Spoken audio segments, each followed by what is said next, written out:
Ryan Oki, what's up, brother?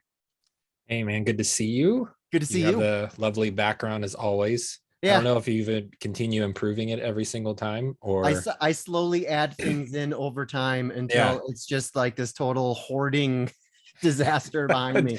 But today Eventually it's we, just going to be your head yeah, that's encased in objects. just like surrounded by geek paraphernalia. No, we've got a special guest today. I'd like to introduce Tom Servo. I Uh, didn't know if that was new or not, but it's so you that I'm like, it could have already been there and I didn't notice. Tom Servo, for those who don't know, is our guest from one of my favorite TV shows, Mystery Science Theater 3000. It's awesome. Yeah. I just like to load it up back here. We have fun. I And love shit your like background. It's this. awesome. So, well, it's real good to see you, brother. Good to see you too. Well, we are here, I think, with yet another issue that, at least for me, feels very pressing, and this really syncs up with, as all of our shows do, you know what I mean? Like we do these shows and they sort of are incremental. All of our shows are sort of referring to themes that we've discussed in previous shows. Mhm. And I think today is no different. Yeah. What we're going to be talking about today is inhabit your speech. And this feels, again, just absolutely critical to me at this period as an integralist, looking out at the extreme fragmentation of the world that we live in, of our media institutions, our governing institutions, et Mhm. cetera, and feeling how that fragmentation actually is reshaping our own psyches, my own psyche, Mhm. and is sort of giving this broken mirror reflection of the reality around us. And I think even the best of us, even the smartest of us, the wisest of us, the most skillful of us can easily fall into some of the sort of traps that things like social media have laid out all around us. And I think, Mhm. in fact, we probably see this almost every day. And I continue to have this feeling that, like, as integralists, if we can just find a way to name the problem, Mhm. we can do a better job of rising to the occasion and Mhm. overcoming it. And that's what I'm hoping conversations like this lead Mhm. to, just within our own, sort of deep but narrow sphere of influence. Mhm. So yeah, it's a conversation that feels important, and I'm looking forward to having with you. Yeah, likewise. And the you said do a better job. To me, this always goes back as a clear indicator that do I want to do a better job, which means that I have to look at strategy and that there's a strategy that I care about to bring about a change or transformation or whatever it might be. But if one is not concerned with doing a better job, Right. then either one may not be quite really at the integral That's stage, right. or there's shadows to work with that are getting in the way of that. So to me, I mean, honestly, a lot of times the biggest thing is like just acknowledge that. And that's my advice. Actually, I continue to love that you've called green pre-integral. Mm. Hmm. And my core advice to pre-integral green is to focus on differentiating between strategy, values, and outcome, and to focus on strategy, because if you can acknowledge that your strategy is not working, you're forced to level up. But if Yes. you confuse all three, then you have no reason to say, how do I do that better? It's how do other people do it better, because I'm freaking great. I'm enlightened. So this is like underlying all that for me. So this is kind of an assumption that like we're ready to say like, yeah, no, I want to do this better. So let's get into this so we can get some clarification and see how we can communicate more Yeah. effectively. Totally. Yeah, totally. That's all super well said. And I think what a lot of this, for me again, what a lot of this amounts to is, we've heard Ken talk many times about sort of the four ups of integral. It's now been Hmm. expanded to like five or six Yeah, ups. I But know. let's stick with the four just to sort of, kind of keep I gotta up ourselves my ups. all right, right? Grow up, Yep. clean up, wake up, show up. Hmm. Hmm. Right? So these are the four ups. And I think that this conversation is really, really emphasizing that final up, the showing up. In other words, we have done all of this work over the course of, years, sometimes decades, to grow up within our own interiors, Hmm. right? To sort of to move through these unfolding stages of development at our own pace, of course. You know, sometimes some of us push a little harder on that line than others, but there's this gradual sort of upticking of consciousness that we experience throughout our lives.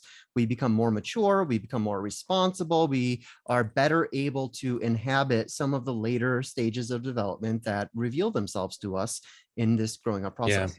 Yeah. And then we have the path of waking up, which again, many of us have been deeply committed to for years, in the guise of various spiritual practices, whether that be meditation or prayer or ecstatic dance or whatever it might be. We have a series of practices that is putting us into direct and immediate contact with universal goodness, beauty, truth, however you want to sort of convey that, whatever language works the best for you to describe those kinds of territories. The practice of waking up helps confirm that A, those territories are real, B, they are an essential part of you and of me and of the we that exists between the two of us.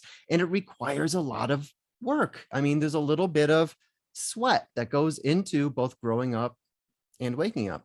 And then of course we have cleaning up, the process of doing shadow work and recovering these sort of fragmented, splintered pieces of ourselves that we may have left behind in previous stages of development, for example, or even pieces of ourselves that sort of get paved over in the waking up progress. There are certain kinds of shadows that are associated with states, and Ken Wilber has done an amazing job of sort of documenting these different kinds of dysfunction that can occur in either the growing up line or the waking up line. And it requires cleaning up work to do. Now, all of this, the growing up, the waking up, and the cleaning up is all taking place sort of in our own interiors. Some of it is taking place between us, right? Like there's an intersubjective kind of piece to this, but the sort of the locus, the real focus of the action when it comes to growing up, waking up, cleaning up is it's all taking place within our own subjective interior consciousness.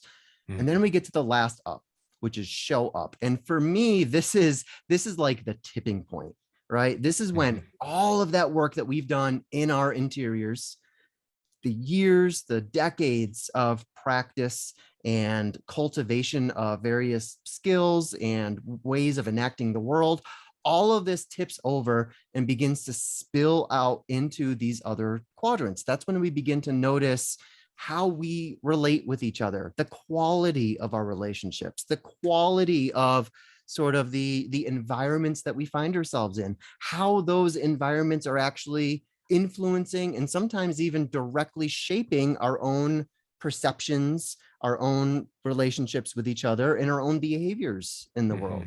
All of this, I think, is part of this crucial showing up practice where we get to sort of, it's like, these are the fruits of all the inner work that we've been doing. It's sort of the culmination in a certain kind of way. And it's not like these things happen in a sequence. It's, first you do your growing up. I mean, it's all, there's a simultaneity to all this. As we're growing up, we're also figuring out how to better show up, etc. Which to me, I think shows how important, how critical, and how irreducible really all four of these different kinds of practices are in the relationship that they have with each other, and how it sort of calls us to, as we were just talking about, to do better, to be better, to, light a flame in the dark, to do whatever we can to sort of, I was just doing some writing a couple of days ago, and I was saying, I tend to live, I find that I often live in two worlds. One world is like the ideal, where I get to imagine, hey, what would it be like if we had a population whose center of gravity was integral, and here's are the integral systems that we would create and what the world might look like. That's the ideal kind of science fiction integral world I like to live in. And then I also live in this real world with all of its challenges and pains and limitations, etc. And the reason I like to inhabit both worlds is so that I can dedicate my own life's work to trying to close the gap between them, right? Like I know I'm probably not going to see the promised land in my lifetime, but damn it, I'm going to dedicate myself and my passions and my vocation to doing whatever I can to bringing those two worlds just a little bit closer together, so that, hey, maybe our kids will have a chance of seeing that world. Yeah.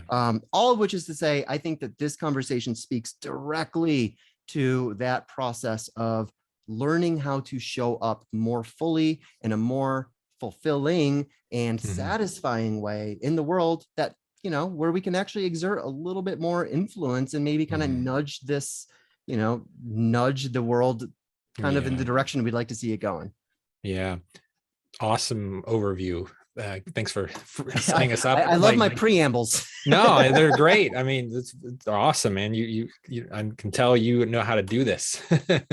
So, you know, one thing just to add, not much to add there in terms of prepping us here, but for showing up, you know, typically, and I do this a lot too, is framing it as a result, you know, fruition, because that makes sense. It's like the other ones have this sense of like practicing for something. And then showing up, we get to see like how all that's being integrated, right? And how that's transforming and changing how we show up. But I often do like to note that when we show up, it's like the greatest source material we have that then influences why to practice. Because without that, then that's sometimes where we can get the idealization gets too great. Yes. Because it's not connected. It's so, you know, we're talking about inhabit your speech. So it's like, well, what happens when you inhabit your speech? Well, surely it's going to show like how practice has been helpful, but it's also going to show where the edges are, where the really a lot of times it's not even, we talk a lot about practice of like identifying our edge, identifying what's missing, working with it, you know, boom, boom. But it's just like you're in it and you're like, oh, here's what's not working.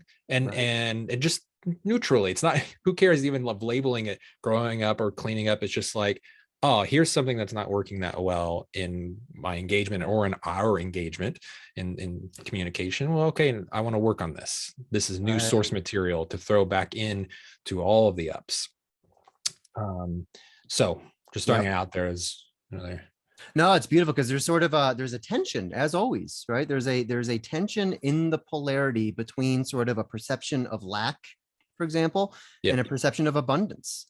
And we can see how both lack and abundance really factor into, again, all of these paths. Right. I mean, oftentimes when we're growing up, when we want to do the work to grow up, it's because, you know, not only because there's some idealized, you know, sort of vision of who we can be in our minds, but there's also pain that we are pushing against, right? There's something that we're pushing away from in order to get us closer towards something else. And of course, every stage that we grow through brings with it more abundance. And of course, the spiritual practice is all about shifting from lack to abundance, right? A perception of shifting from a perception of separateness, and lack comes with separateness. I need something, I don't have it, I need to get it, right? And I feel this kind of palpable lack in my heart or in my gut or wherever you might feel it. And spiritual practice, I think, helps convert that sensation of lacking into a sensation of abundance.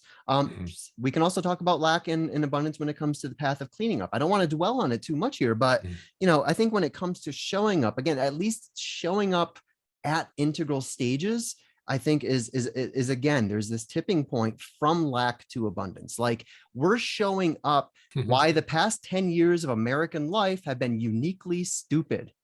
It's not just a phase. The good clickbait title right there. Ironically, clickbait, of course, is one of the problems that Jonathan Haidt is pointing out in this article. But, you know, I was thinking maybe in the beginning of the show, we can actually, you know, I wrote down a sort of a list of bullet points of what was mentioned in this article. And it got me so excited because Jonathan Haidt is speaking directly to themes that I've been trying to varying degrees of success over the months and the years to kind of, you know, put my finger on. And it feels almost like, you know, Jonathan kind of stepped into, he inhabited my head and was able to express these things far more eloquently and with more authority than I've been able to. So this article really has me kind of turned on right now. Cool.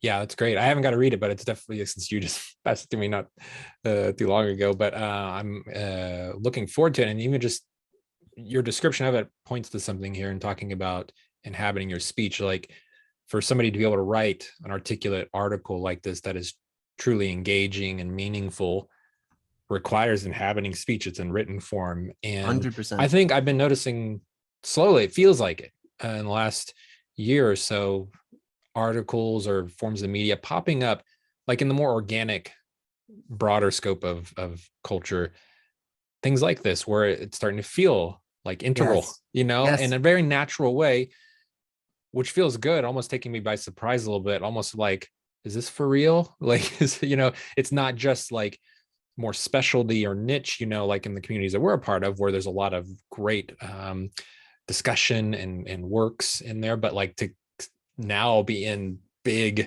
sources and networks, it's like, wow, Yeah. okay. Yeah. No, I feel the same way. Whenever you see an article like this and, it didn't come through an integral network, it Yeah, didn't come from a guy who, I mean, I don't know if Jonathan's familiar even whatsoever with Ken's work. yeah, And it reinforces this idea that integral is not a brand, right? It's not yep. even a theory. There is an integral brand. There is an integral theory. I've devoted my career to sort of, to both But of those remember, things. But integral is yeah, also a general stage, and people at this stage are going to make observations from this stage. yes, And those observations are naturally going to align in yep. really, really interesting ways, even if we don't, I mean, No, again, that's really guys, important to know, yeah, because exactly. this is like, if it truly is a stage, and it seems like it is, then it's inevitable. Like, if this is the inevitable progression of human evolution, at some point it's just going to be like everybody's integral. Right? We don't talk about like if majority of people's from rational level development, it's like we're not laying like, oh, who was the person who identified it first. We Right. don't care. We're beyond that. That's like, that's how it is. So That's like right. eventually we have to let go and say, like, it doesn't matter where this person's coming from. It's like what they're producing very much embodies this. And that's what we want to see. Personally, that's what I want Yep. to see, is just like where it's nobody I ever even heard of. They don't even know of Ken's work. And it's just because it means we're slowly transforming.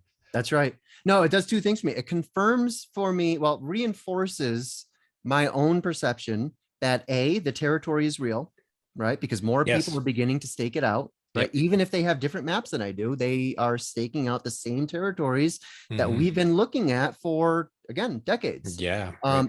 It also confirms the map itself, because the map Yeah. has certain sort of predictive elements to it. Like the map predicts that a stage of development will not come online in a sort of full-throated way, right? It will not come online until the life conditions require it to. Right. And Required. we've been saying how, like, guys, this is it. Yeah. We feel like we're in a We're very living requiring. we're living those phase. life conditions right now. Yeah. Like we That's are the silver lining. it really is. I mean, to me, it's, it reinforces this idea that I've been sort of repeating, that like, man, Ken Wilber, bless his heart, was like 30 years too No, that's amazing. soon. Yeah. And now that's It's part of the unfolding, amazing. because Yeah. Ken helped give us a foundation, right? So that now these life conditions are beginning to sort of drop down on our heads. We have sort of a robust network of people and perspectives and practices Yeah. to draw upon to kind of put Humpty Dumpty back Yeah. And together. the maps will be incredibly useful for navigating it. So like if there's a map like what Ken has produced is generally useful, it'll continue being useful as a template or as just something as a reference point, which, happens a lot. There's developmental maps that are used, in education for kids and things like that. So continues being relevant, but there is a difference between the map and then the organic expression of it Yep. to culture. Yep. Totally. Well, Cool. I want to summarize some of the points Yep. in this article. I mean, first off, I advise everyone watching right now to go read it for yourself. It's in the Atlantic. I think it was published very recently, last few days. Fantastic article. But here's a basic kind of, again, bullet point summary of what he's talking about in this article. And we can pause on any of these, Ryan, Yeah. to Sounds good. so Jonathan Haidt begins this article, I think, with two metaphors that I think again feel fully aligned with a lot of the observations that I've been making, as well as sort of the entire kind of spirit of integral itself. And the first one, he compares what we're going through right now to the parable of the Tower of Babel. The idea being that, in the original sort of biblical story, the people were fragmented by speaking multiple languages. Now, I know this is a problem you can appreciate, Ryan, as someone who speaks like, I don't know, you're like, you speak like 3 dead languages. I'm a language nerd for sure. For sure you are. In our case, Jonathan Haidt says we are fragmented because we are, quote, disoriented, unable to speak the same language or recognize the same truth. We are cut off from one another and from the past. This is, I think, a critical observation, and is exacerbated, I think, by the fact that, I've observed several times that it seems like over the last 5 or 6 years, maybe a little bit longer, one of the biggest things that has changed in our own interiors is sort of the emergence of a political identity as being just primary, like the primary lens that we see ourselves through and that we see each other through. And the problem is that lens has become so opaque that we actually can't see each other through it any longer. We can barely see ourselves through it. Yeah. So, and I might be asking you questions then, which will, since you read the whole article. So I assume that he probably gives, maybe it's the whole freaking article of like, what is he liken that to, or the causes of this? Is it like kind of like a cultural war, developmental thing? Or I don't know if he would even go that far. That would be amazing if that's pointing that out. But is that, what does he note as source of this disconnect? So for Babel, it was multiple languages, right? Yes. And literal languages. Again, this is what reinforced the fact that I really think Haidt is a intrinsically integral thinker. He points to factors in every quadrant. He points to factors in every quadrant. So he points to technological factors, which we'll talk about in a second. He points to cultural sort of feedback loops that form out of those technological factors. He talks about even things like parenting, for example, how parenting has changed over the generations and how that contributes to the problems. And we'll see much of this when we actually get to his list of recommendations, which we will be adding to in this show. So he really does have again, I don't think he even is aware it's really of interesting. The 4 quadrants as a heuristic, but he's intuitively using them. It's really interesting. And so since I haven't read the article, I don't have the internal organization of bullet points in my head. So I know I may jump ahead back and forth, totally but fine. You can rein me in. But what comes up for me is, so we lack a point of unification, right? So that's what that's saying, it's comparison Tower of Babel. And in the past, I'm just mostly familiar with the US culture, might have been country, a sort of sense of like, we are the United States. I actually also think like basic common decency kind of thing, which Joe Biden kind of represented, for even regardless of like, approval polls. There wasn't very many people who would be like, this guy's going to change everything. Right. But there was a sense of like a desperation for some of us to just be like, hey, like even that would feel okay. And like a common point, like, so that's been lost, like how do we find some unification point? But then we have this thing of acknowledging the differentiation, and the pluralism and culture and solving these problems. So it's a really interesting point of like, where do we find the unification? And it seems like reflected, I'm sure he acknowledges all this, but we see it so much every day, like politically, it's just almost like a boring given, even though it's a catastrophe of just like, of course, we're not agreeing on anything, whatever. It's just every day. So it's interesting. So that brings up the question for me. And again, I want to emphasize, if we're like organically living this and like using showing up as saying like, I want to find out what's not working, like with me, with us, not just like out there, like I got it all figured out, no, it's just like, well, what is it? So how do we get reoriented, right? I'm sure he's going to provide suggestions, like you said, but I like to put in the question and invite people listening too to like inhabit the question. Could be another episode. You're the kind of guy who likes to read the last 3 pages of a book before you begin it. You're heading us off at the pass here. No, and it's great. I figured I would. That's why I said I was going to rein me in. I'm going to answer your question. I'm going to skip ahead just a few bullets because Haidt actually looks at 3 factors that lead to the sort of breakdown of trust that we're seeing today. He calls them, let's see here, social capital, which means extensive social networks with high levels of trust.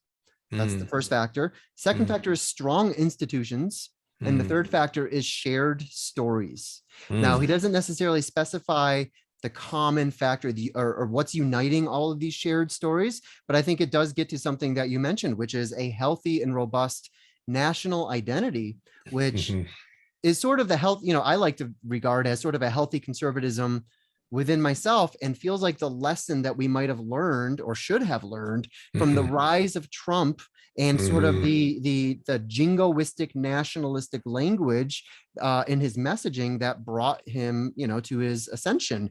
And I feel like that the reason why that nationalism, a broken nationalism, I would say, but it's a broken nationalism that emerged in a vacuum where healthy nationalism should be. What was the second one, Corey? The second one was strong institutions. And we're talking governing institutions, media institutions, scientific institutions, economic institutions, all of which are anything but strong, at least the way we enact them today. Yeah, great. That's awesome. And, it's a random thing that made me think of. It made me think of you because you pointed this stuff out before about messaging with the political parties, which is by extension something about like speech, right? It's a kind of a standalone specific form. But I don't know if you saw the recent, like, I don't know what was it, CPAC? I don't know, is that what it's called? CPAC Republican Convention. It looked like a Trump. There's AFPAC, which is sort of the there was something that just happened like within a week, and it was just looked like a kind of more of a Trump fest. But I don't know, I saw a tagline with it. And here's the thing, like as an integral person, like be like, do I like the ideas in the community? Like, no, but I have to acknowledge a good tagline when I see it. And their tagline was awake, not woke. And I was like, oh, it's like, okay, I did it first. I did that first, guys. I have a show with Mark Fischler called From Woke to Awake. So clearly CPAC is ripping us off here. Dude, of course. And again, like I'm just like, in terms of messaging, I'm like, man, they keep doing great with one-liners. It's like 100%. For their community, it was like, that was a home run. I was like, oh man. Yep.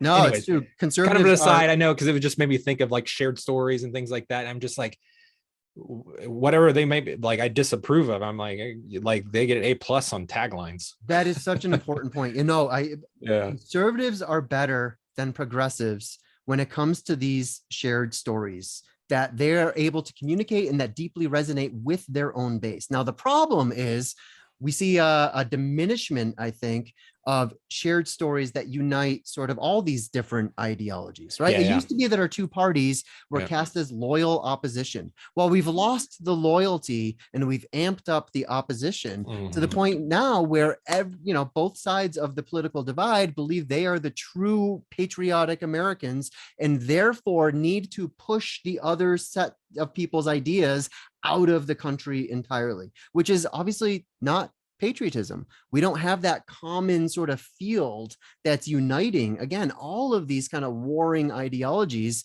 and sort of delivering us to a common sense of similarity, a common sense of shared identity with each other, which again is the vacuum, I think, where a healthy nationalism should be. And this is the reason why we see this regression on both sides of the aisle, on the left and on the right, back towards this kind of hard amber that is now dissociated in many ways from the sorts of orange and green fruits of civilization that we've been able to enjoy for the last 100 years or so.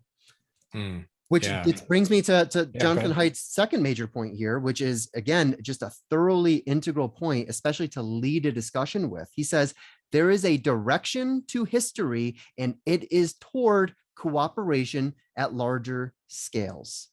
I am just a sucker for anyone with a good meta narrative. And that is the integral. There is a growth towards increasing cooperation. In the 2010s, Ken calls this a growth towards increasing differentiation and increasing integration. So at every stage, we have a wider variety of possible forms and roles and expressions, etc., which brings with it a higher capacity to integrate that multitude of roles and perspectives into a higher sort of social whole on, in this case. This is exactly what Jonathan Haidt is pointing to when he says there is a direction in history towards greater cooperation. However, there's it's not a straight line. It's a bumpy road. And right now we are experiencing one of these dips, which he believes, and I probably agree, is going to get worse before it gets better. For all these reasons that we'll continue to get into. He also mentions how, let's see here, social media began to, and this is where he really starts seeing, as do I, this kind of breaking point where we sort of, we're at sort of a plateau and began to plummet. And he sees it not just with social media in general, but with the innovation of things like and share buttons, which seem totally innocuous, right? I don't think anyone would expect that putting a like button on a post would directly lead to like the collapse of democracy, but but here we are. He actually says, we might have just handed a 4-year-old a loaded weapon, which I think is great. He says, social media began to train users to spend more time performing and less time connecting, which I think is completely spot on. And it encouraged dishonesty and mob dynamics as we were sort of setting the stage for this new kind of what he calls viral dynamics. Well, which I think is a critical point. This relates to something I wrote down earlier, that when we use the word speech, it can obviously, it leans a little bit to one side for me a lot of times, but that's just in our culture maybe. But two options. One is the monologue, right? To give a speech. If you're in high school and say, I got to give a speech, right, for class, that's what that means. Hop in front of the class and talk for a while. So it's a sense of static monologue, and there's not an engagement. And, that's what happens on social media a lot. It feels that way. It takes some effort to feel that there's a real-time communication. Sometimes you get that with comments, but like, it's hard, to even with good intentions to feel like there's this, like what you and I are doing right now. That's right. And so it probably just doubles down on that, which gets away from speech as something active, relational, adaptive, responsive, organic. Which is how it is, just even at different developmental levels. There's something much more organic when it's happening in real time. That's right. Yeah, that's right. No, 100% true. This is why we have said multiple times in the show that when we are interacting with each other online, we have to consciously inhabit the same level of sort of mindfulness that we unconsciously do when we are face to face. That's a good way to say that. Yeah. Right. Because we don't have that, body language. Right? We're responding to signifiers in a little rectangle on a screen that, especially when there's not a name on it, it's just an anonymous screen name attached to it. Yeah. It's so disembodied. That's been something that's been changing a little bit, at least I don't know, in the communities we're a part of, where there's more and more of emphasis on like, use your real name, use your photo, or otherwise like not doing it. Which I'm kind of like that. I'm like, I really don't have interest in engaging with a person who's anonymous unless they're doing something really huge in society where the anonymity feels required, like blowing whistleblower or something. Well, dude, especially when you have your real name out there, especially if you do things like this, like go onto camera and share your views, and you're putting to some degree skin in the game. And then when you have people who are just coming at you with anonymous screen names, it's like, I've got all the skin in the game and you've got no skin in the game. And yet you're something we gotta create a hostile interaction. Something we're gonna have to get tired of, like get worse before it gets better. So it's like, well, maybe it needs to get worse. Yep, that's right. Let's see. Haidt also notices that both the left and the right have been impacted by this, but in slightly different ways. I personally think this is why we've seen so much backslide and regression on both sides of the political aisle towards MAGA and QAnon conspiracy theories on the right, and towards sort of broken woke extremism and essentialism on the left, both of which are a breakdown of, again, these sort of political cultures into its hard amber absolutist forms. And that absolutism actually, ironically, for reasons we'll talk about a little bit later, ironically get reinforced by the postmodern platforms that they're sort of taking place on. I already mentioned Haidt believes it's going to get worse before it gets better. He actually mentioned Steve Bannon by name here, particularly Bannon's quote that, quote, "The best way to deal with media is to flood the zone with shit." This is the fire hose of falsehoods model that, we sort of inherited from the Russian media paradigm. And it's a tactic that is used to keep populations confused, disoriented, and angry. And guess what? It fucking works. And in fact, we get addicted to those feelings of outrage and anger, and we want more. Yeah. It's even more effective, with social media. It's like, Yep. You can, yeah. Social media spreads it. The funny thing is, it used to require actual human beings To to like make it write happen. to create the shit that we're flooding the zone with.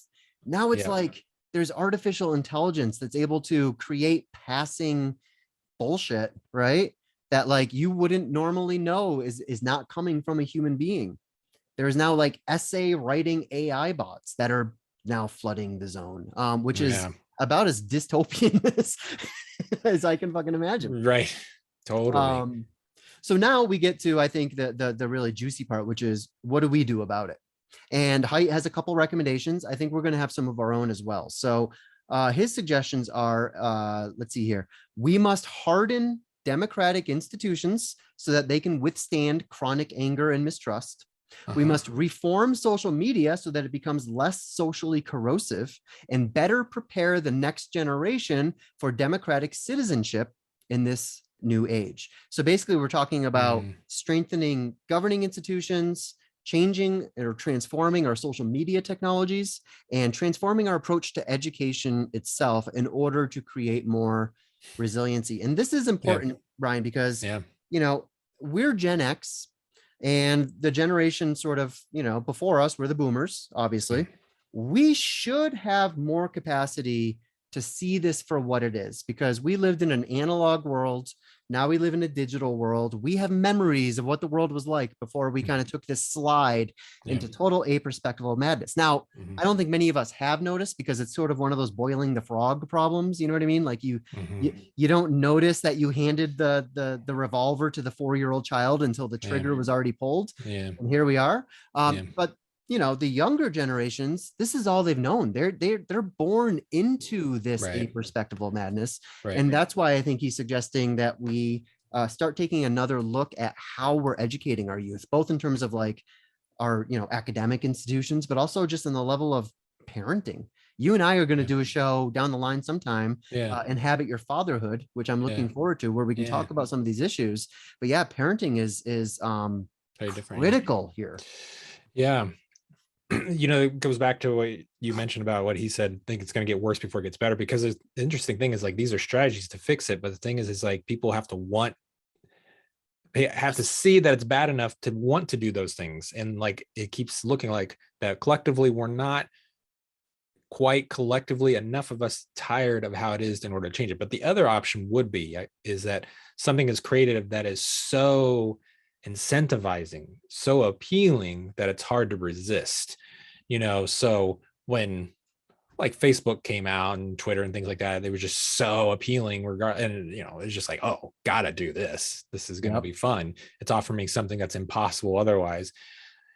And I don't know what that is. I mean, I know that more and more, especially in this last year and recent months, DAOs have been coming up big time. I mean, just all over the place.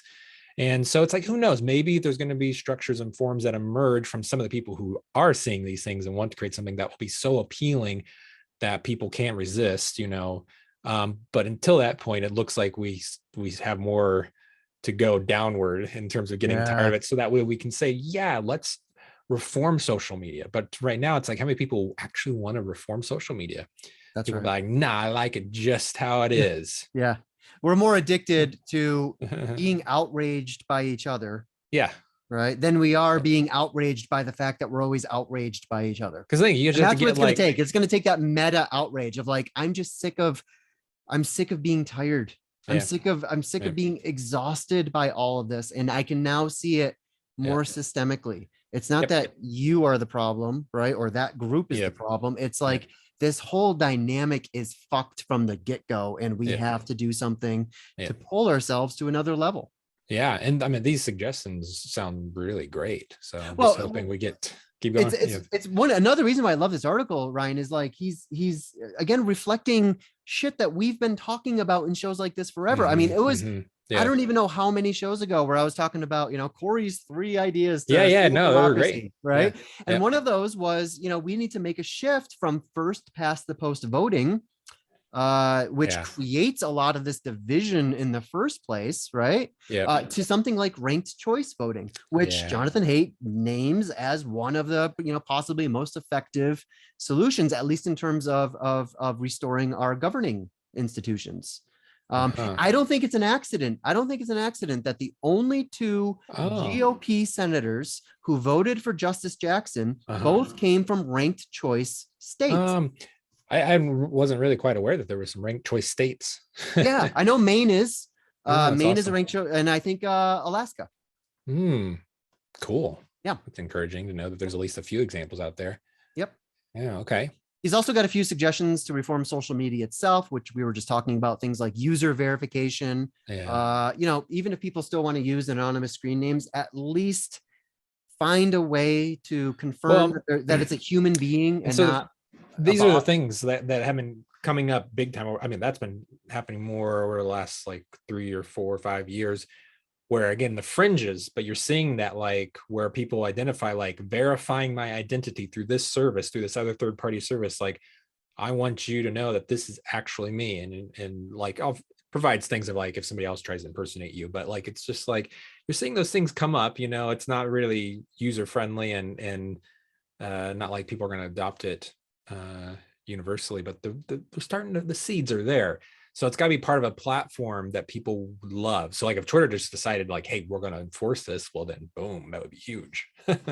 Yep. But No, that's that's just waiting. That's a random thing. We don't know if someone like Twitter is ever going to do that.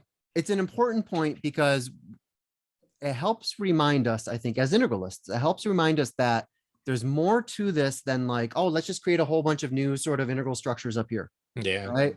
What structures that maybe we as integrals absolutely love, we see the value of, blah, blah, blah, blah. But if those structures do not create immediate benefit for really all stages of development leading Immediate up to benefit, integral, yep. It doesn't get selected for. You've basically wasted your time creating structures that cannot measurably impact people's lives in a positive way. Yep. And so it just sort of remains vaporware, right? Yep, I think the totally. challenge here is to think of integral solutions that can downsample.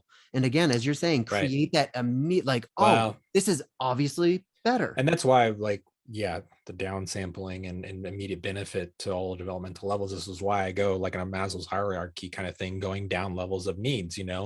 And so this is why for me, like economic solutions are, to me, it's an obvious one. It's just like benefit the poor and the middle class universally.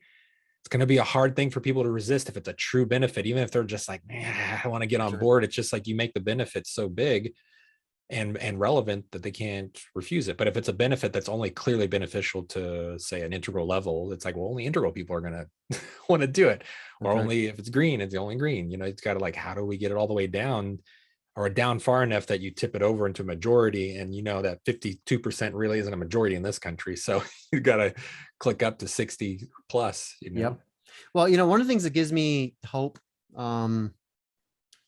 it's a double, I feel like it's a double-edged sword, but is the fact that we have seen in young people the levels of anxiety, depression, and even suicide are higher now than I believe since we've been sort of tracking the data. And they have been spiking alongside social media adoption, right? So one of Jonathan Haidt's suggestions here is, guys, don't give your kids social media until they're out of puberty. Like these days, 12-year-olds, 13-year-olds are getting exposed to this stuff. He says, wait till they're 16. Wait until their brains are at least somewhat formed enough to be able to handle the enormous sort of, conforming pressures that come with social media. That itself is going to help create more resiliency. I'm hoping that these generations are going to get tired of their own fucking anxiety, right? And then that pushes them to do something about it, to get into their own paths of growing up and waking up, and particularly cleaning up. And unfortunately, that cleaning up for these generations is going to include a lot of shadows that they themselves didn't generate, but were sort of imposed on them from Xers and boomers who created these technologies to begin with. But I'm hoping that anxiety creates just this pressure, this cultural pressure where people just eventually say, this isn't how we should be living our lives, right? There's a Yeah. better way. There's a better Yeah. path here, and we just have to co-create it together. Yep. Yep. Um, that's my hope. Just thinking, remember when we were kids, where the biggest thing parents had to worry about with respect to media was don't sit too close to the TV. Remember? That Right. was the extent of just, please, if you're gonna watch TV, step back and you're done. The complexity of don't be on Instagram and whatever the hell else is new that kids are using and not using. I can't keep track of. I'm done signing up for new social media platforms unless it's truly revolutionary. There's the old joke of our parents saying, like, don't believe everything you hear on TV. Yeah. And then immediately believing everything they see on the internet. Yes, that's really funny. So these are the types of remedies and interventions that Jonathan Haidt is suggesting. Yeah. I would say the only thing that's lacking in this article is interventions. These are all interventions for systems, for cultures, for even small communities and groupings like, family, for example. But I think one of the things that we've been kind of interjecting throughout this conversation, even, for the last almost hour that we've been having it, is there's also necessary interventions for the eye, for the upper left quadrant, things that we can do with and within our own consciousness right now in order to, again, create enfoldment mechanisms. This is actually interesting. So I've been using the term enfoldment mechanisms to talk about the total loss of curation in our media, right? It used to be we had like Walter Cronkite's type media personalities who would say, this is more true than that. Right. Here's what to pay attention to. Right. If it doesn't make it to air, you don't have to pay attention to it. And it was sort of a way of creating a stack of partial truths into something that resembles a greater truth. Right. He uses the same, very, very similar terminology here. Let me find this real quick. Yeah, so what I've been calling enfoldment mechanisms, Haidt called mechanisms, and he's talking about in governing right here, mechanisms to slow things down, cool passions, require compromise, and give leaders some insulation from the mania of the moment while still holding them accountable to the people. Okay, so that obviously applied. That's an enfoldment mechanism that was actually built into the Constitution itself, largely because of people like, Madison, who saw this stuff kind of coming, right? This was built into the Constitution itself. I think the point I'm trying to make is we can take that out of the exteriors, out of the systems, and install that into our own personal operating systems. We need our own enfoldment mechanisms right here in our heads and in our hearts to help us navigate the aperspectival madness that our world has just sort of become. And I think that this is where two critical concepts start to come in. One is the Buddhist notion of right speech. I'm going to let you riff on as sort of the resident Buddhist geek. Yeah. And then the Quaker ideal of let your next words come from your highest self, which is often the framing that Ken Wilber has talked about when it comes to how do we create more productive, more harmonious, more integral communities. He always suggests that as sort of the primary micro practice, that every sentence we type is coming from our highest self, which it feels to me like a really, really critical invitation. Yeah. And what I'd advise, like on a practical level, this is just my own intuition working with people, one-on-one in groups. And I bias towards that to skillful means, so this is not criticizing any other language. It's just like, oh, well, what will work the most? And sometimes it's different for every person. Right. But we call the show Inhabit. And this is the best word that I've come across to point to a sense of embodiment, but it's not about perfection, because when it comes to embodiment, there's no really thing as perfection unless we go to the waking up level. But other than that, everything is just happening all at once, and there's evolving and shadows and everything like that. So there's never a completion and we're done. Maybe there is some final point. We're nowhere near that. Doesn't seem like right now. So like coming from my highest self, a lot of times it practically speaking, it puts a person into some idealizing state that they're trying to search for it or construct something.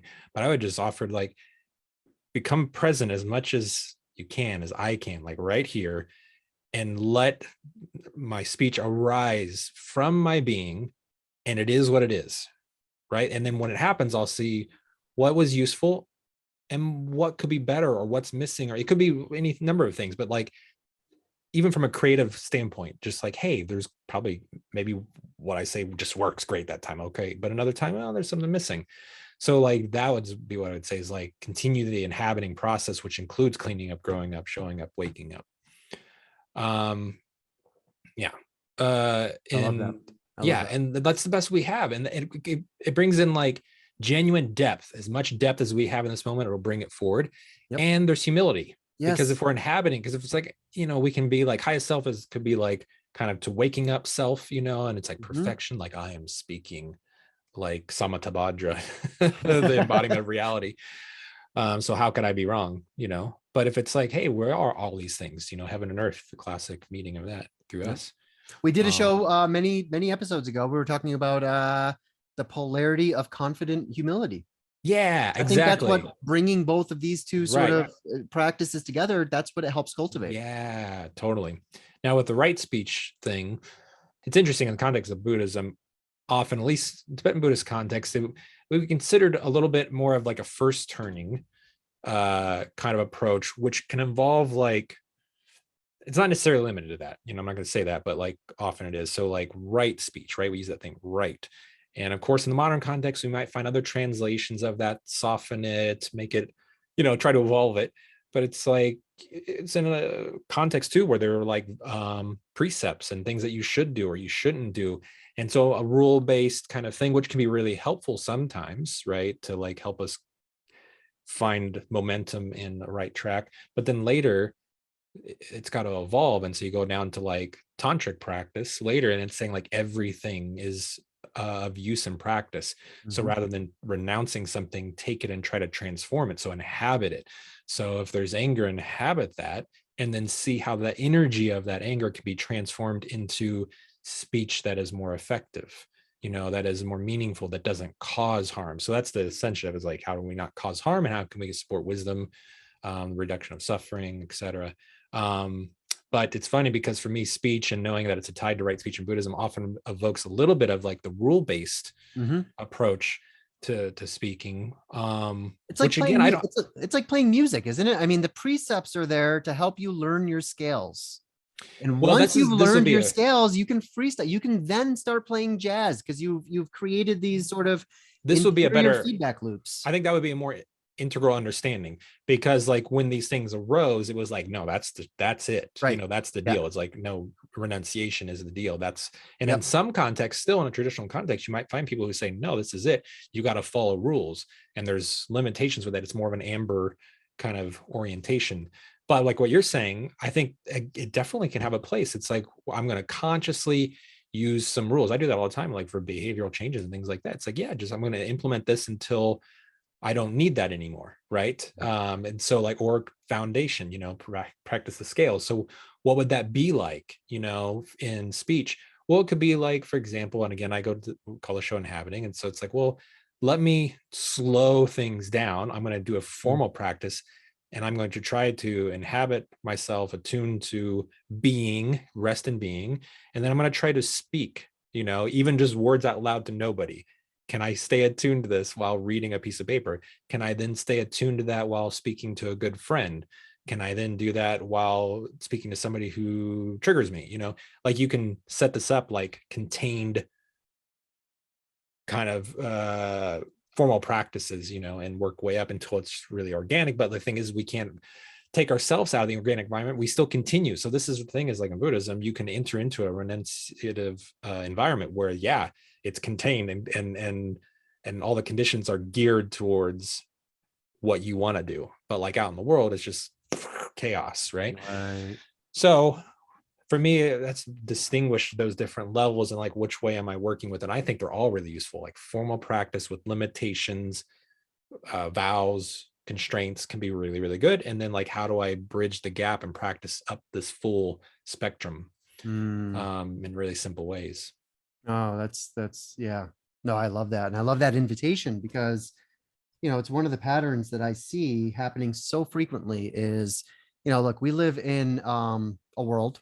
We live in a world. Movie A trailer. movie trailer there. Yeah. In a world that is dominated by a perspective of madness. No, we live in a Yeah. media world where Yep. profits are made by stressing conflicts, Yep. right? Right. Yep. That's, Yep. I mean, our entire media industry, and this seeps into other, sort of industries as well. Our governing, the whole sort of lower right shebang is Yeah. sort of fueled these days by stressing conflicts. Now, here's the thing. We see that not just in our media, but we also see it in our culture and how we treat each other. We also see it in our own consciousness because these things all co-arise, right? If media ends up shaping our consciousness, which ends up shaping how we relate together, which ends up shaping how we behave in the world, which then in turn reshapes, technologically and sort of how we self-organize as a society. So there's a feedback loop between all of these quadrants and all of these zones at all times. And for me, just practicing the simplicity of something like right speech helps kind of slow those feedback loops down. And it helps remind us, I think, that by stressing the conflicts in whatever quadrant we find it, we're creating stress and we're creating conflict. And here's the thing, when you create stress, you create more conflict because stress affects us neurologically, right? We get our amygdalas start to flare up. We begin to lose sort of our capacity for reason. We allow passions to get the better of us. What ends up happening is we reconsolidate to a previous stage that's a little bit more stable than sort of the later stage that we're trying to inhabit, because that's what stress does to it. You put a drop of cortisol into a bloodstream, and all of a sudden the gap between our interpersonal stage and our intrapersonal stage just opens right up, because we are no longer capable of speaking from our highest selves, however we want to conceive that. We are literally, our brain chemistry will not allow it when we are hyper stressed out, especially when we're stressed out for long periods of time. And speaking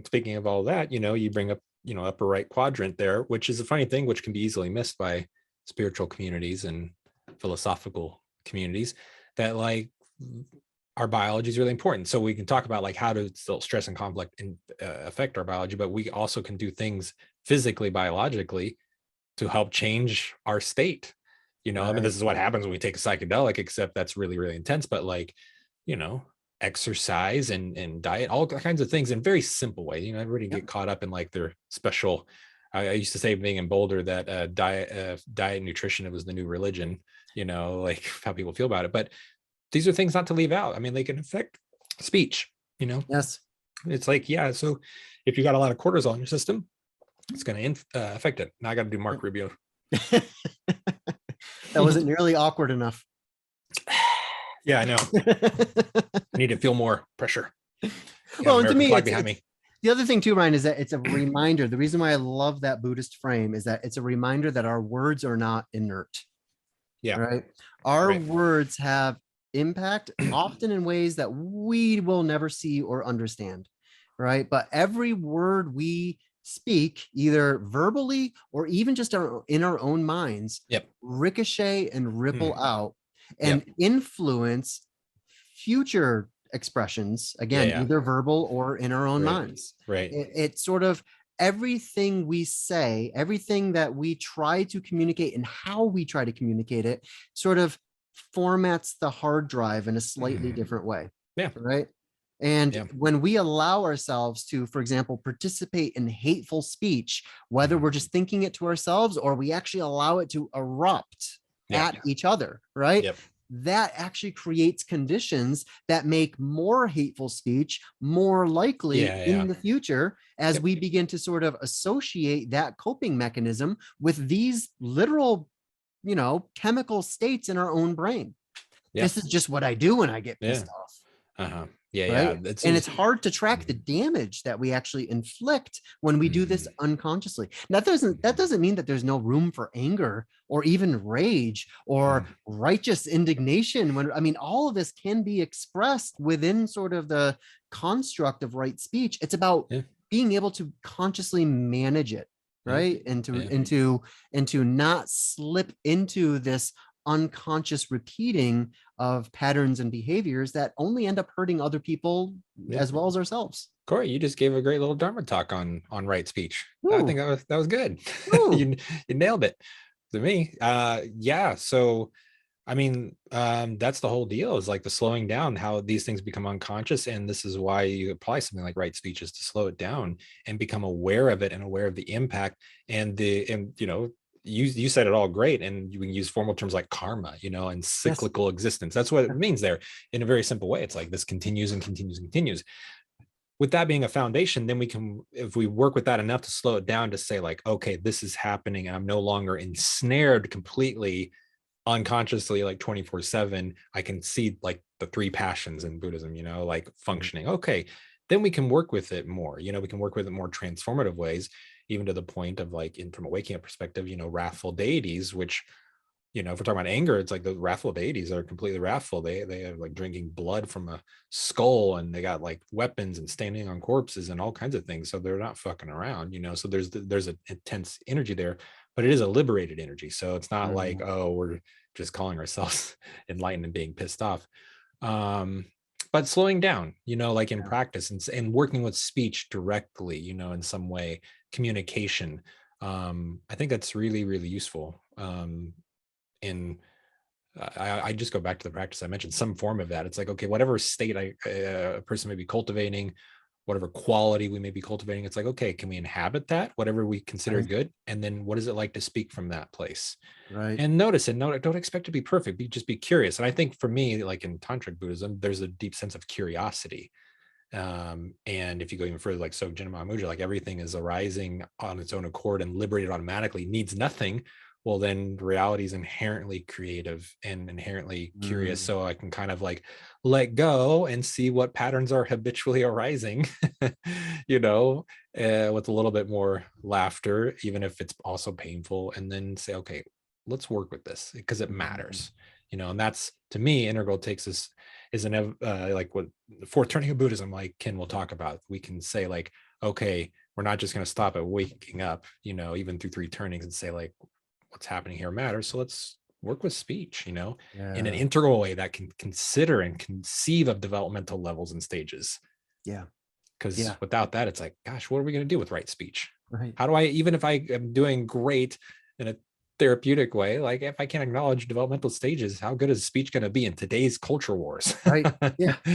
Yeah, Like, exactly. ooh, I don't know. Yeah, because a big part of right speech is also going to be skillful communication, right? It's not Yeah. it's not just this sort of idealized, everything I Yeah. say has to be God's self and all And that. Like, right. And speaking of that, and bringing us back full circle to like when we were talking about how it's great to see organic expression of integral thinking without it even being tied in any way. It doesn't mean that's bad to be tied. It's just like really encouraging to see different forms.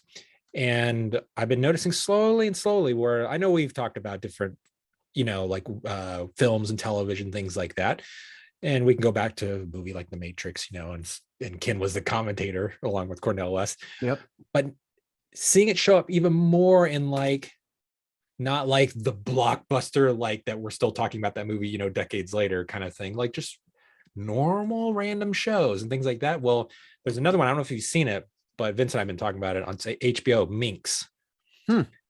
Ah, first of all, I don't even care about this conversation. I love it. It's freaking hilarious. But to me, it's the first time again where I go, wow, this is kind of organically integral, because I don't think anybody, Oh, wow.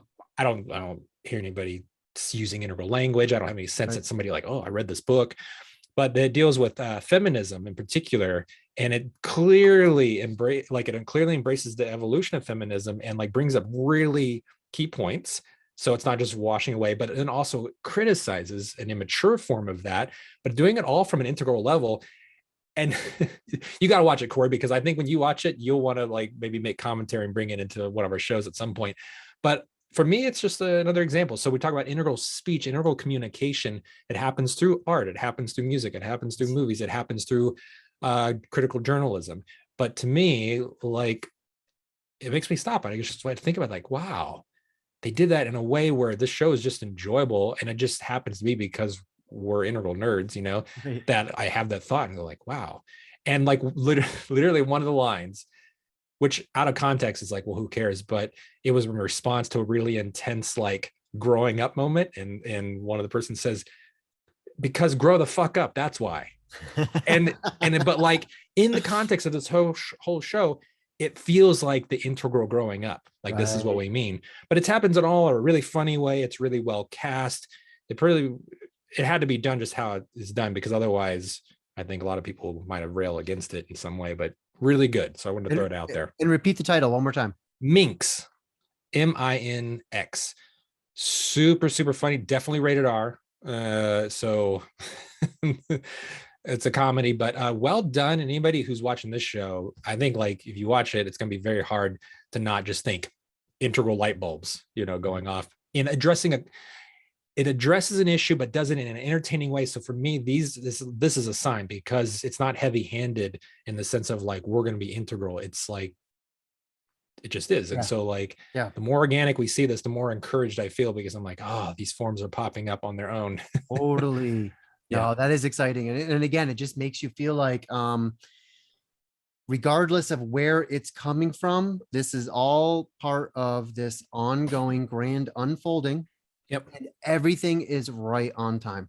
Everything is right Yeah. on time, Yeah. right? We have Yep. all the right problems that are creating the right kinds of pains. And I don't say that in an insensitive way, because Yeah. there is genuine suffering out there. But we as human beings, particularly as primates, tend not to do anything until we feel pain. That's just Yeah. how we work. We're Unfortunately. freaking chimpanzees with smartphones, right? Yeah. We don't do anything. We don't proactively head things off at the pass. We Yeah. only solve problems once the pain gets too Big much enough. for us to Yeah. endure. And Yeah. I think that is where we are now. And I think in a sense, this can allow us to even readjust our relationship with pain and suffering. Like, Yeah. these things, it's not meaningless. It feels meaningless when you are in the midst of despair, but it's all turning into rocket fuel somehow, hopefully for you. But Yeah. if not for you, almost certainly for others.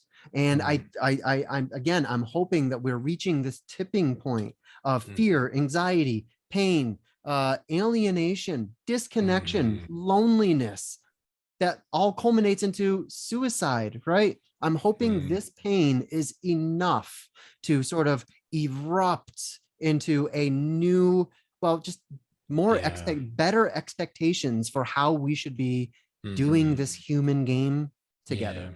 Yeah. And I'm glad that we started here talking about, again, right speech, and sort of, again, this Quaker idea of let the next words come from your higher self, because this is an enfoldment mechanism that we can install into our own personal operating system right now. Like, you watching this at home right now, you can make a commitment. You can say, you know what? Yes, I am going to begin a right speech practice, and I'm going to try to, wrap some mindfulness around that, so that when I'm communicating to anyone on the internet or talking to my mom on the phone or whatever it might be, I sort of can feel this mechanism doing its work, in my own interiors. And then that brings us, I think, to another stage where, okay, that's sort of what we can do intrapersonally within ourselves. How do we now do this interpersonally? What is an enfoldment mechanism that we can place between us, right? That can kind of keep us a little bit, I don't know, on the right track, or at least keep us in a genuinely communal relationship with each other, where we can actually create shared reality with each other, rather than just kind of completely talking across each other all the time. So this will lead us into the next section. Unless you have any comments you'd like to. I was gonna start talking about that, but go ahead. So I did this interview with Stefan Schultz from Spiegel magazine. I published it a couple weeks ago on Integral Life, and it was an awesome, really, really awesome discussion. I highly suggest people check it out. And one of the things that we talked about were some, what, he included in his presentation, some different strategies that he sees at each stage of media, which he calls their conference culture.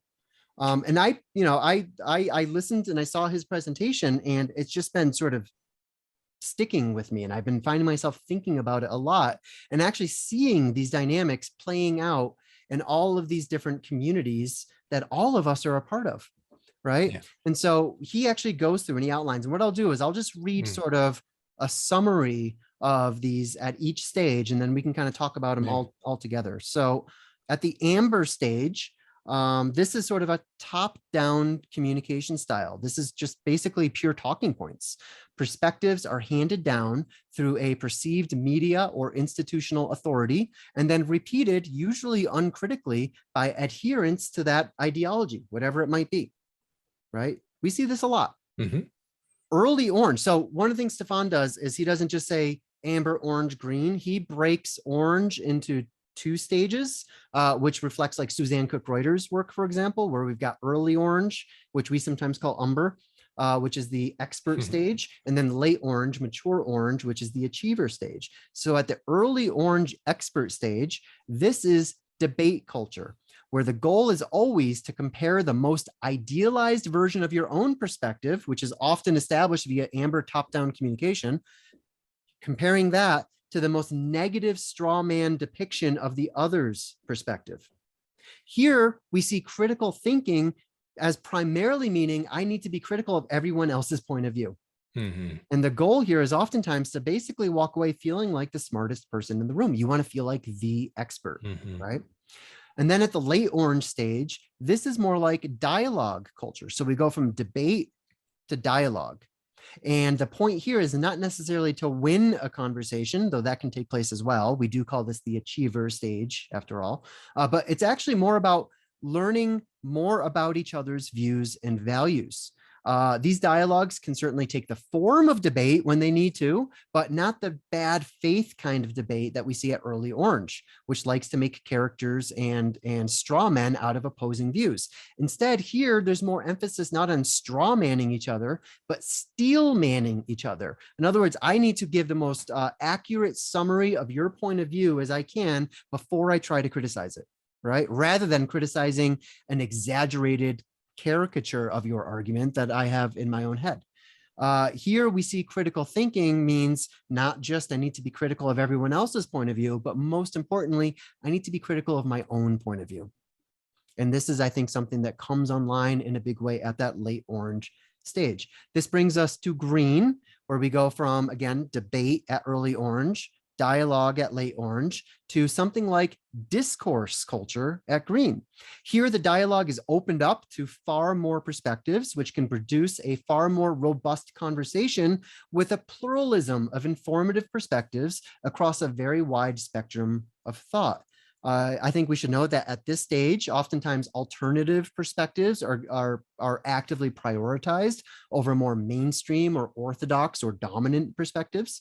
It often lacks a way to navigate all of these accumulated perspectives, or to recognize which of them might be more relevant, more germane, more legitimate than others. Again, this points to the lack of an enfoldment mechanism, which we've been talking about throughout this show and certainly throughout other shows as well. This is the stage that most of our social media platforms currently run on. It's discourse culture. However, that discourse, that total body of discourse, can be coming from any of these stages. So there's a lot of debate. There's a lot of early orange expert level debate happening in discourse culture. There's a lot of dialogue happening in discourse culture. And of course, there's genuine discourse taking place in discourse culture. I think the point here is that if you are at one of the earlier stage, you cannot inhabit the tactics and the strategies of the higher stages. But if you're at a higher stage, you can enact the strategies of the lower stages as appropriate, right? And then we get to the teal stage. I like to call this enfoldment culture. So again, we go from sort of top-down communication to debate culture, to dialogue culture, to discourse culture, to enfoldment culture. This is where participants have done the inner work to dislodge their identity from their political or ideological views, allowing them to have more robust conversations, to rethink or enhance their own positions, and to distinguish partial truths from less than partial truths, whether in themselves or in other people around them. You can still be passionately invested in a discussion or a set of ideas, but there's much less grasping, since that passion is just another subject that we can easily turn into object. It has much more capacity to fold together seemingly irreconcilable truths, often by using methods like polarity management, integral truth claims, and stage-specific interpretations of truth, which is exactly what I'm trying to do in this presentation, is showing stage-specific interpretations of how just to relate with each other. Now, I myself see, when I look at the integral community, I see all of this. I see all of this. I see a lot of people coming in with sort of a debate mentality, right? I'm going to look at, for example, I've been talking here for probably 5 minutes now. Someone might come in, if they're coming from the debate culture, find the one thing they can disagree with, and then discard the 98% of everything else I said. You're going to see much less of that at a dialogue level, and far less of it at a genuine discourse level. And then, of course, at an enfoldment level, we do a much better job of actually identifying and integrating each other's truths, as partial as they may be. We want to build on each other's arguments, not sort of cut each other down, right? We want to plus each other. We don't want to subtract from each other for our own personal gain or social credit or what have you. So I see these as again, another enfoldment mechanism, just simply noticing these different stages, right, of intersubjective, interpersonal contact that we have with each other can help us call ourselves out when we feel like we're really only engaging in, maybe one of these levels. It can be a reminder to like, oh, okay, I am doing a little bit of grasping here. Or like, oh, my emotions are kind of flared up right now. How can I turn my sort of desire to debate? Let's bring it up one tick. Let's bring it out of debate and into dialogue, right? It just becomes another set of guardrails that we can hopefully consciously use in order to have just better, more skillful enactments of each other, not just the conversations between us, but like, so that I can better inhabit your point of view, you can better inhabit my point of view. And guess what? Boom, we just created a shared reality that didn't exist a few moments ago before we decided to do that. That's great. That's great. And just looking at all these options here for the different levels, I think too, just like we say with every developmental level, you can transcend and include those. So like we may devolve, based on shadow work and things like that, but also we can have a little bit more fluidity in choosing when to engage one of these, because sometimes maybe one is more appropriate than other, right? Depending on the context and circumstance. So that's the other thing, is like, one is just seeing those developmental levels and honoring, say, okay, this person is at this, orange level, debate, and that's where they're at. So it's like, well, I got to figure out how to skillfully interact with them. Or it's like, oh, I've devolved to that debate thing. How do I free myself up to not be limited to that? Or it's like, hey, actually, maybe a debate approach would be the best thing in this moment for whatever particular reason. And I think that's really interesting coming online there. I think strategically, like it's a theory of like an obvious that this is possible, but seeing it actually happen in the world, this is what's going to unfold. Is like seeing how that actually takes place, of like knowing when to deploy which strategy at what moment, in what context. That's the key right there. That's the key, because each one does transcend and include the other, which is why I said, if you're at the higher stages, you're still capable of the strategies that come with the earlier stages. If you're at an earlier stage, you are not capable of the strategies coming from higher stages. Now, this is important, I think, because sometimes when we like to imagine integral unfolding, we imagine it as this like purely kind of bottom up, like we need to get to the next level and then get to the next level and push everything up as much as we possibly can. But the opposite is equally true. Like, for example, when we shift from green to teal, when we take that momentous leap from first tier to second tier, it's not just a reaching up. It's also a reaching down. It's a Mhm. befriending of all the prior stages of development in ourselves, not just in the world around us, but also within ourselves that we have most likely made an enemy out of. Right. So Yep. there's this simultaneous, it's not just a reaching up to teal. It's sort of a full spectrum embrace of And- all the stages and all the wisdoms, the Yep. unique wisdoms that emerge from each of these stages, and Yeah. then knowing how to use that to navigate. I mean, as you say, Mhm. Ryan, if you're coming from purely, you're kind of emotionally flared up, you're making caricatures out of my arguments, and you're Mhm. comparing the best of your argument to the worst of mine, you're in that early orange kind of debate, right? I Mhm. can sit here, if I'm green, if I just discourse all day, Yeah. no shared reality is actually created. I'm taking the wrong strategy to, Yep. for this relationship that's in front of me at Yep. this moment right now. Right. So what I might do instead is say, I'm going to try to take more of a dialogue. I'm going to Uh-huh. try to, I'm going to take a half step above where I see you coming from, Uh-huh. right? So that hopefully we can up level this whole sort of dynamic between us. Right. That's where I think these kinds of maps become Yeah, it's useful. really useful. First, just to notice, but then to actually select an appropriate strategy. Yeah, this is great. I think that's where the work is at. No, So there's a good part one, part two of like, looking at like how do we work with individually, like with whatever is going on for us. But then it's like, yeah, okay, what does this look like in culture, and in groups, yep. society. Well, and the other point I want to make about this, just because I find it interesting, is I often caution people against the temptation to make an object out of other people's subjects, right?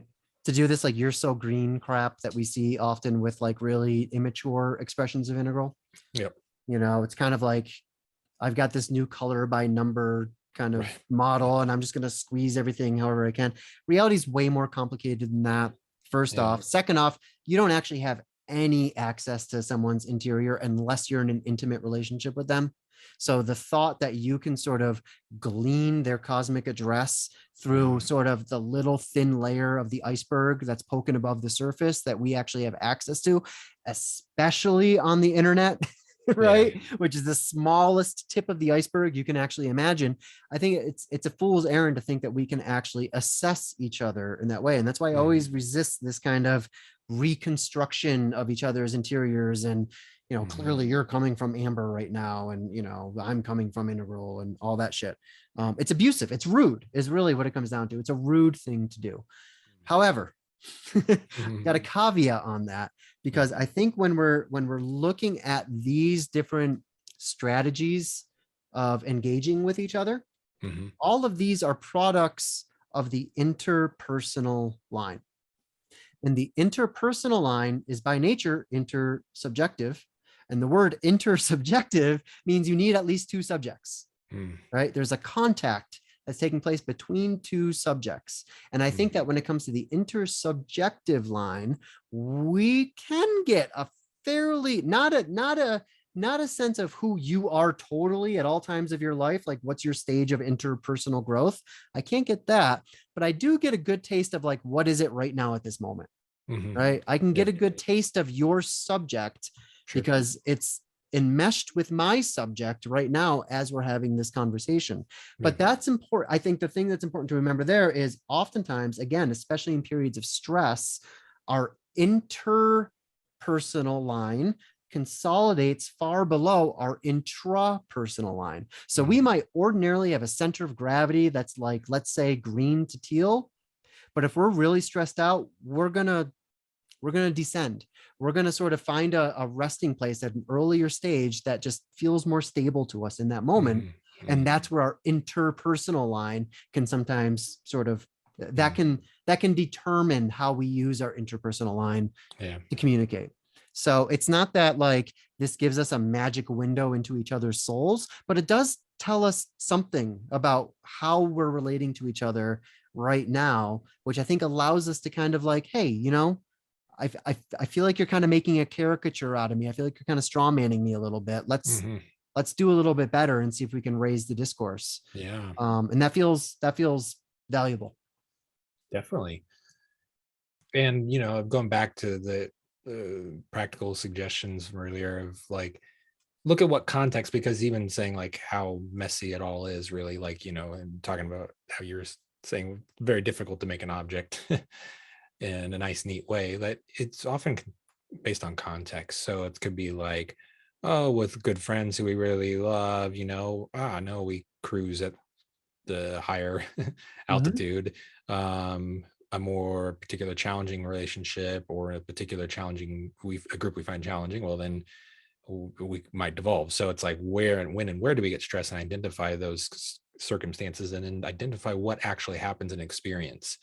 That's the real thing. And I think like the more that we do that, the less likely we were going to paint somebody into like a simple box, because it's Right. like, well, if I feel in constantly to how much shifts moment to moment in my own experience, and in better and worse ways, it's like, okay, well, that doesn't mean not like you said, not to like acknowledge and act on that, because to not do that would be like, I don't know, like idiot compassion or something like that, right? Right. It's just sort of like, or lack wisdom. But it's like, no, okay.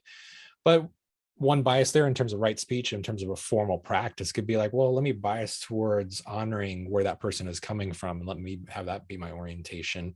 If I want to make an object, Yeah. out of their subject, and then if that gets a really positive response, well then, yeah, it confirms it.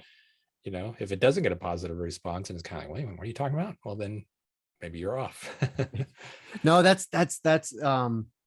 I'd say that's actually one of the more important points that we've made in this talk, Ryan, because it really is all context based. We are different people in different contexts, right? It's not like, oh, I'm teal and therefore everything I say is always teal 24/7. or Yeah. you know what I mean? Or like even that like 50% of the things that I say and do are going to be teal. It's Yeah. all context dependent. If I'm Right. playing a video game and I'm shooting people in the face, I'm not very teal in that moment. I'm like, fuck you, I'm going to annihilate, you know Yeah. what I Yeah. mean? and Yeah. and Totally. that's okay. There's enough space of that's the beautiful thing, is that there's enough space of consciousness to inhabit all of Actually, I these think that's good. stages That and practice states that and you just said types. there is, I think that's actually something that's healthy to do, and integral, is like to feel that out. Like, Totally. go play a video game where you, like we did the game Yep. episode, but it's like, we'll play a game where you have to be a team, and it's all about you having your team colors or your team banner, your whatever tribe, and like flex that muscle and see like, That's hey, right. guess what? It feels good because it is part of who we are, That's right. That's And what teal helps loosen, is that yeah, that either addiction or in most cases an yeah, allergy to yeah, these lower stages and drives and impulses yeah. within ourselves, when it's like, no man, that's your anatomy. Yeah, That's find like, healthy ways that feel good, whether it's yeah. watching sports or watch Olympics or who knows, whatever it is. Just find the amber thing, and then find the orange bit, and find. There was a YouTube comment on one of some other video that we posted on here. I can't remember who it was from, but they were recalling Ken Wilber himself saying something like, most days I spend most of my time at beige. Hmm. And it's kind of like a funny throwaway, like No, that's funny. self-deprecating thing, but it's Yeah, also yeah, like, no, we yeah, eat and we shit. It's not yeah, like I'm eating turquoisely right now. It's like, yeah. you know Eating what I mean? turquoisely. You're It sounds like a good book. Eating turquoisely. That's right. But the idea being No, like it's all context bound. And this is, I think, a criticism that a lot of even sort of integral scholars have at the integral framework as it's commonly held. It's held as this like totally categorical thing. And once you yeah, are something, you're at that thing, and that's yeah, who you are.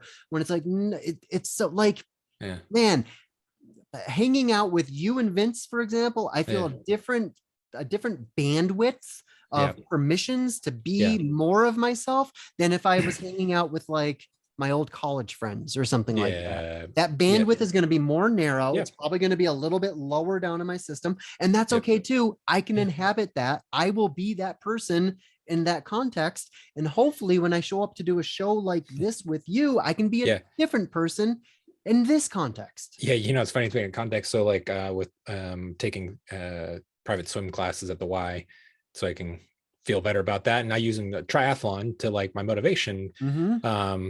But I'm not like, obsessed with it like I might be at a very different mental level, but I'm like full on in it. I'm like, hell yeah. Like I'm getting really into it. And talking to my swim coach is funny. He's I don't know where he's at, but didn't strike me as like an integral person, but I really like him in that context. It's like, that's what I want my swim coach to be, is like, achievement oriented, focus, practical, that kind of thing. And I remember telling him one day that, like, one thing I got going for me, even though there's a lot of things that I really suck at with swimming, is meditation and embodiment practice. And I said something to that effect to him, and it was kind of just like all right, just like let's not talk about that. Yeah. Like he's not interested. He does not where he's come from. That's totally fine. I'm not going to be like, hey, we got to really get into this thing. It's like, no, I enjoyed hanging out with him for the swim lessons, and I appreciate his help, but it's different context. So I'm going to talk about different things with different people. And it's nice to be able to be fluid like that. Yeah. It just feels better. Yeah. And that fluidity, I think, is one of the real gifts of Integral, because again, it's been explicated for ourselves. It's like, no, you need to, here's all the different dimensions of you, right? Here's all the sort of stratifications and strategies that come out of the stratifications, and all of that. Here's everything that you are, and you now have the capacity and the freedom and the permission to be all of it as appropriate from context to context. Tremendously liberating. It's probably like, now coming down to it, I think I might adopt it as like a growing up practices to recommend to people, is to find really enjoyable ways, in whatever form it is that's not harmful to others or yourself, of like, go find ways to express that kind of level for yourself. So like in Amber, if it's like being a team, and like whatever, okay, go do that, like find something where you really enjoy it, so you can feel the goodness in that level for yourself, and see what happens, because then it'll be a little easier to like deal with the parts that aren't so good, that need the guardrails. That's right. That's why we oftentimes get questions in Integral communities about things like, hey, I'm just beginning to learn about Integral, and the map is telling me that I have certain beliefs or proclivities that maybe are a little bit more magical, right? Might be a little bit more magenta. How do I get rid of those so that I can be more Integral? And my whole thing is always like, why do you feel like you need to get rid of them? I mean, you know what I mean? Like, if you're a baseball player and you really think that like this little totem, whatever it might be, this sock that you wear, whatever it might be, if you really feel like that little superstition is giving you that much extra edge, I mean, first off, placebo is a hell of a drug. Right? Yeah, totally. One of the most effective drugs out there. So even if we want to take that rational view of it, it really doesn't matter. Like, let some of that magic into your life. Don't feel like you have to hold these things at arm's length. Let it be like that, because it would be too quickly to like slap the placebo label on it, which doesn't let you just enjoy the magic of it. But of course, a lot of times with that, I automatically go hang out with your kids or some kid, because and enter into their magic world. And then it's inevitable. You're just going to like find yourself letting go into magenta, and you don't have to think about it and analyze it and be like, well, this isn't real. It's like, it doesn't matter. It's like, just go with the magic of it.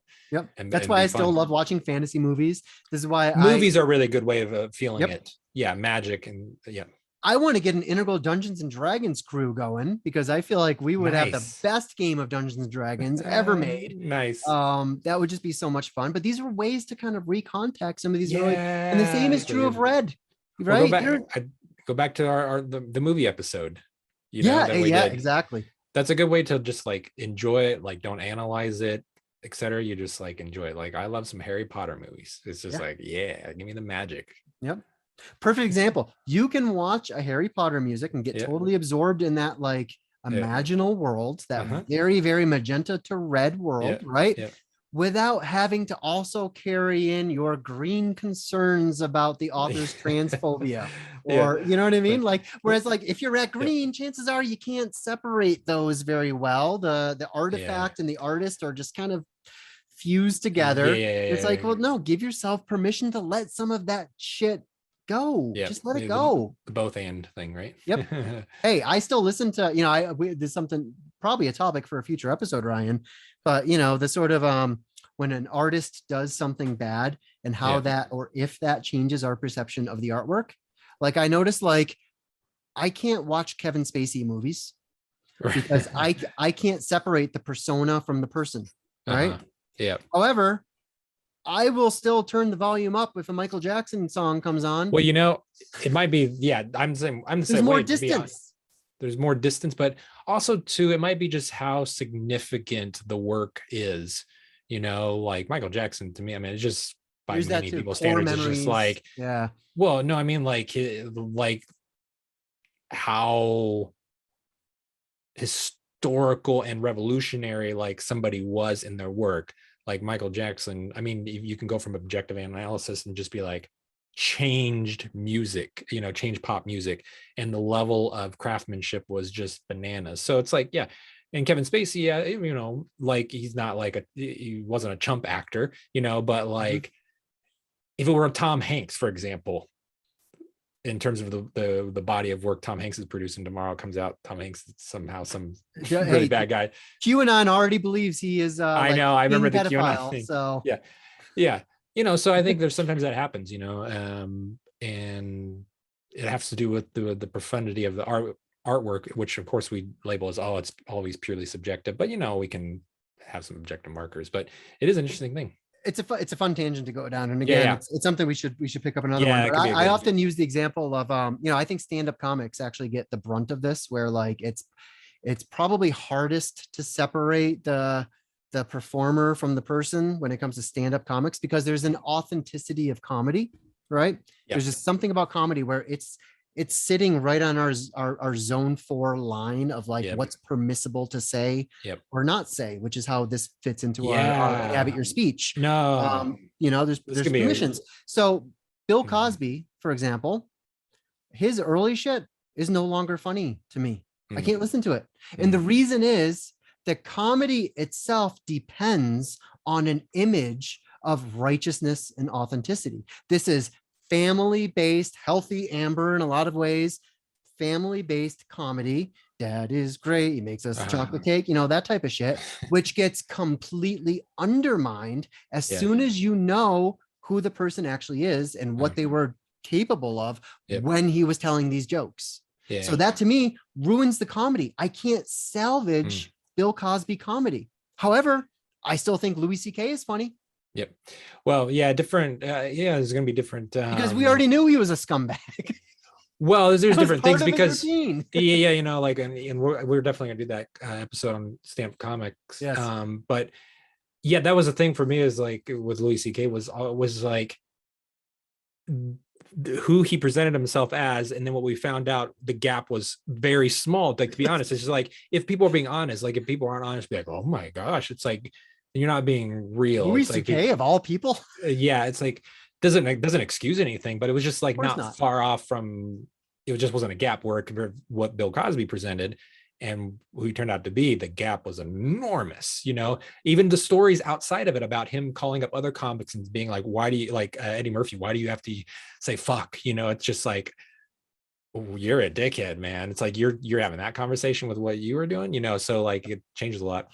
But also, and we'll get into that episode too, like in talking about communication and culture, is just like stand-up comics are also a product of our culture. Like they fulfill something for us on our behalf that they're in the vanguard of our culture. Yeah, like where it's so easy to treat them as individuals and distance ourselves, but it's like, no, they exist because we want them to exist, and we're like, please process all of our collective shadows through humor. Yes. Until you do something and we have to pretend like we don't know you. But I did watch finally the first time I watched a Louis C.K. clip like 2 nights ago.